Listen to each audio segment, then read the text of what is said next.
এবার আওয়ামী লীগ ও শেখ হাসিনাকে ফিরিয়ে আনার প্রতিজ্ঞা সমন্বয়কদের ঠাঁই এদেশে হবে না, বললেন ব্যারিস্টার রুমিন ফারহানা।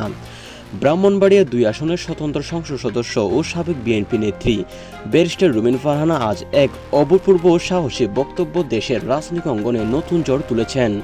তিনি সরাসরি প্রতিজ্ঞা করেছেন যে আওয়ামী লীগের নিষেধাজ্ঞা প্রত্যাহার করে শেখ হাসিনাকে দেশে ফিরিয়ে আনা হবে। একই সঙ্গে তিনি জাতীয় নাগরিক পার্টি অর্থাৎ এনসিপি সমন্বয়কদের দেশে কোনো ঠাঁই হবে না এরকম কঠোর অবস্থান নিয়েছেন।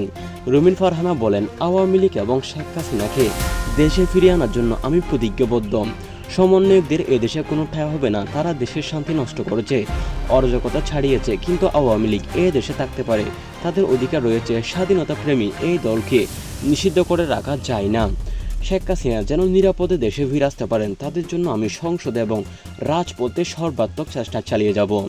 তার এই বক্তব্য বিএনপি সরকারের অভ্যন্তর এবং রাজনৈতিক মহলে ব্যাপক আলোড়ন সৃষ্টি করেছে। যিনি অতীতে বিএনপির সঙ্গে যুক্ত ছিলেন, তার পক্ষ থেকে এখন আওয়ামী লীগ ও শেখ হাসিনার পক্ষে এমন দৃঢ় অঙ্গীকার অনেকের কাছে চমকপ্রদ।